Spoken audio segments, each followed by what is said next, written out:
حضرت مولانا الیاس رحمۃ اللہ علیہ جو تبلیغی جماعت کے بانیوں میں سے تھے، ان کے دل میں بڑی فکر تھی کہ جب انگریز نے بر صغیر پر قبضہ کر لیا تو بہت دیہاتوں میں ارتداد پھیل گیا، مرتد ہونا شروع ہو گئے لوگ۔ یہ بہت فکر میں رہتے تھے کہ یہ مسلمانوں کو ہو کیا رہا ہے، کلمہ کلمے کا لفظ پڑھنا نہیں جانتے تھے، یعنی اتنی جہالت پھیل رہی تھی۔ مدارس ختم کر دیے تھے انگریز نے، سارے تباہ و برباد کر دیا تھا مدرسوں کو۔ تو یہ بہت فکر، یہ راتوں کو اٹھ کے پریشان، نیند اڑ جاتی تھی ان کی کہ بھئی کیا کروں میں۔ تو بہت کبھی ان کا خیال آتا کہ میں بھی مدرسہ بناؤں، تو پھر یہ سوچتے کہ مدرسے میں تو محدود لوگ آتے ہیں نا، محدود بچے ہوتے ہیں، محدود لوگ ہوتے ہیں، یہ اتنی بڑی قوم جو اتنے لاکھوں لوگ ہیں ہندوستان کے، جس میں پاکستان اور بنگلہ دیش بھی تھا، ان کے ایمان کو کیسے بچایا جائے؟ نہ پیسے ہیں، نہ وسائل ہیں، حکومت برطانیہ کی ہے، وہ تو اسلام کو نہیں پسند کرتا تھا۔ تو اتنا درد تھا ان کے دل میں، ان کی سوانے میں لکھا ہے کہ راتوں کو نیندیں اڑ جایا کرتی تھی ان کی۔ ان کے اہل خانہ بتاتے ہیں چہل قدمی کر رہے ہوتے تھے رات کو، پوچھتے کیا کہہ رہے ہیں یہ ہمارے یعنی مسلمانوں کا ہوگا کیا، یہ تو سب اسلام سے دور ہو جائیں گے، اس کو کیسے روکا جائے؟ تو اللہ نے ان کے ذہن میں یہ ترکیب ڈالی کہ بھائی کوئی الگ سے مدرسہ بنانے کی ضرورت نہیں ہے، کوئی انسٹیٹیوٹ بنانے کی، یہ روایتی طریقے ہیں جو صدیوں سے آ رہے ہیں، چلتے رہیں گے۔ عوام میں کوئی بہت بڑا کام کرنا چاہیے۔ اور ان کے ذہن میں یہ بات آئی کہ جس چیز پہ انسان کا جان، مال اور وقت لگتا ہے، انسان کے دل میں اسی کی قدر آتی ہے۔ صحابہ کرام کی جان بھی لگی، مال بھی لگا اور وقت بھی لگا،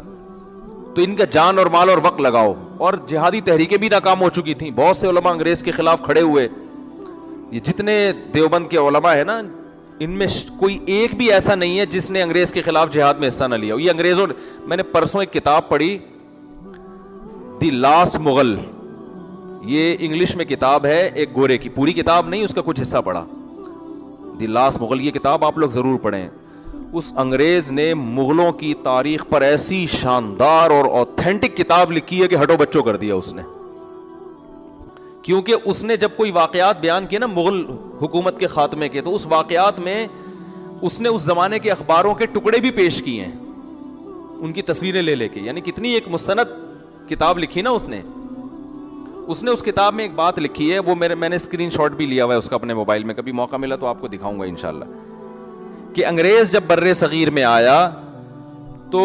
جو مسلمان حکمران تھے نا، جو مغل بادشاہوں کے جو شہزادے اور شعراء، یہ لوگ پوری رات مشاعرہ کرتے، اور جب فجر کی اذان ہوتی تو یہ سونے کے لیے جا رہے ہوتے تھے۔ رات بھر کیا چل رہا ہوتا تھا ان کا؟ یہ فیوچر کی پلاننگ ہو رہی تھی ان کی، رات بھر شعر و شاعری کے پروگرام چلتے، مرزا غالب بھی تشریف فرما ہوتے، اس میں ساری رات شاعری چلتی، اور حکمران صبح سونے کے لیے کہاں جا رہے ہوتے، پھر شہزادے اور یہ جتنے بڑے لوگ ہیں نا، یہ سب سونے کے لیے جا رہے ہوتے تھے، اور انگریز صبح 4 بجے اذان سے پہلے اٹھ کے ایکسرسائز کر رہا ہوتا تھا۔ نہیں آ رہی بات، میرا خیال ہے۔ اب آپ مجھے بتاؤ، ایک قوم ساری رات شاعری سنتی ہو، یا پب جی کھیلتی ہو، یا ڈرامے دیکھتی ہو، اب ڈرامے آ گئے، پب جی آ گیا، اب شاعری ختم ہو گئی۔ شاعری میں تو پھر بھی فائدہ تھا، کم از کم اردو ادب میں تو مہارت ہوتی نا، پب جی میں تو وہ بھی فائدہ نہیں ہے، وہ بھی نہیں ہے۔ تو ایک قوم جو رات 4 5 5 6 بجے سو رہی ہو، اور دوسری قوم جو 4 بجے اٹھ کے ورزش کر رہی ہو، تو فیوچر کس کے ہاتھ میں آئے گا بتاؤ؟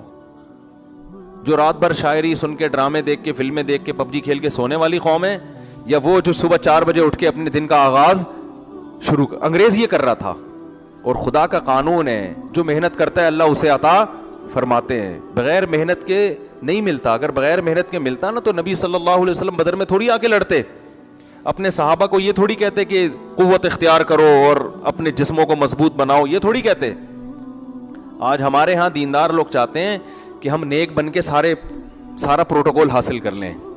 تو صرف نیک بننا کافی نہیں ہے، بلکہ نیک بننے کا حصہ ہے